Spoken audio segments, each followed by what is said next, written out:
Vamos atrair a presença do Espírito Santo para dentro de nós agora.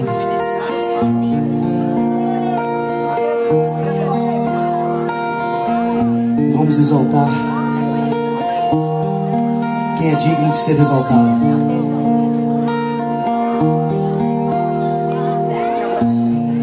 Príncipe da paz, rosa de Saron, estrela da manhã, lírio dos vales, Cordeiro de Deus, Santo de Israel, Leão da tribo de Judá, ressurreição e vida, Mestre Emmanuel. Tua palavra,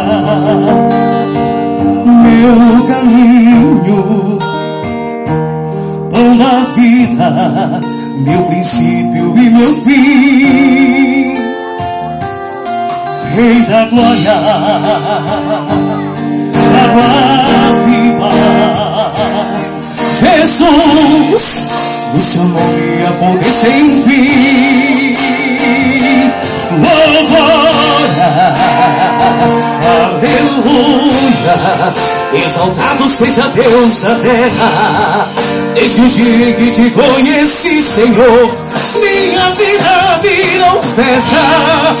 Dá vontade de sair gritando o seu nome pelo ar. Estou aqui te esperando, oh, aleluia. Não demore pra voltar. Vem buscar a tua igreja, como o Senhor prometeu. Com vontade abençoada de te dar um abraço, ó Filho de Deus.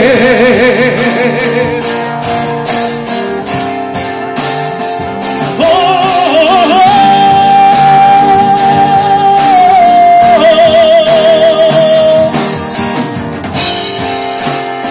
Sua palavra, pão da vida, é o meu caminho, é o meu princípio, é meu fim, é o Rei da glória, é a água viva, é Jesus, no seu nome a poder sem fim. Oh, glória,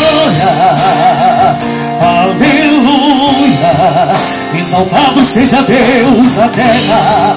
Desde o dia que te conheci, Senhor, a minha vida virou festa. Dá vontade de sair gritando o seu nome pelo ar. Eu tô aqui te esperando, não demore pra voltar. E vem buscar a tua igreja, como o Senhor prometeu. Com vontade abençoada de te dar um abraço, ó Filho de Deus. Oh, Filho de Deus. Aleluia, Senhor. Obrigado pela oportunidade, meu irmão.